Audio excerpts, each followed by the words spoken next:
चलिए बढ़ते आगे। बसपा सुप्रीमो मायावती क्या कह रही है, सुनते हैं।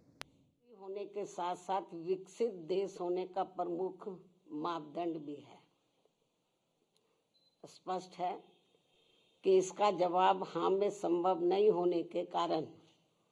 शासक दल इधर उधर की बातें करके ही ध्यान भटकाएंगे। लेकिन ऐसे में ईमानदारी इसी में निहित है कि बड़ा दिल करके ये स्वीकार किया जाए कि देश पर अब तक राज करने वाली पार्टियों ने संविधान पर सही से अमल करने के मामले में अपनी सच्ची निष्ठा, ईमानदारी व देशभक्ति अगर निभाई होती तो फिर अपने देश का हाल आज इतना बदहाल नहीं होता कि यहाँ लगभग 80 करोड़ लोगों को रोजगार के अभाव में अपनी भूख मिटाने के लिए थोड़े से सरकारी अनाज का मोहताज जीवन गुजारने को मजबूर नहीं होना पड़ता। जबकि अभी भी यहाँ किसान, मजदूर, व्यापारी व अन्य मेहनतकश लोगों के साथ साथ छात्र व युवा वर्ग, महिलाएं एवं बुजुर्ग आदि ये सभी लोग अपनी समस्याओं को लेकर काफ़ी ज़्यादा परेशान व चिंतित भी हैं। इससे स्पष्ट है कि यहाँ संविधान विफल नहीं रहा है, बल्कि देश पर राज करने वाले लोगों व पार्टियों ने ही देश के संविधान को फेल करने का काम किया है। शायद यही कारण है कि संसद में जब अब संविधान को लेकर विशेष चर्चा हो रही है तो उसमें भी खासकर कांग्रेस और भाजपा के बीच वही दिन रात 24 घंटे के वही घिसे पिटे पुराने आलाप, आरोप प्रत्यारोप तथा हमसे ज्यादा तुम दोषी जैसी संकीर्ण राजनीति का स्वार्थ ज्यादा हावी नजर आता है,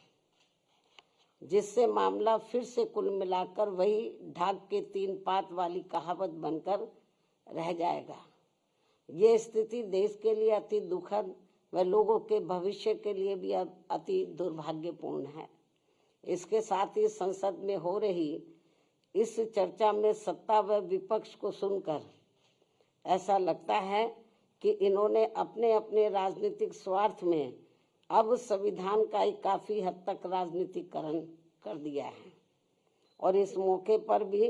कोई अपने स्वार्थ में संविधान की प्रति को माथे पर लगा रहा है तथा कोई इसे अपने हाथ में लेकर इसको दिखाने में लगा है। और अब तो इसकी आड़ में देश व जनहित के जरूरी मुद्दे भी दरकिनार कर दिए जा रहे हैं, जबकि भारतीय संविधान के मूल निर्माता परम पूज्य बाबा साहब डॉक्टर भीमराव अम्बेडकर तो अपने देश में पहली बनी कांग्रेसी सरकार में ये भाप गए थे कि केंद्र व राज्यों में सत्ता जातिवादी व संकीर्ण मानसिकता रखने वाले लोगों के हाथों में रहते हुए यहाँ सदियों से उपेक्षित रहे खासकर SC, ST व OBC वर्गों के लोगों को जिंदगी के हर पहलू में आगे बढ़ने के लिए जो भी इन्हें संविधान में कानूनी अधिकार मिले हैं तो उनका अब इन्हें सही से पूरा लाभ नहीं मिल पाएगा। और ये सब बाबा साहब ने केंद्र में पहले बने कानूनी मंत्री पद पर रहते हुए खुद होते हुए भी देखा है,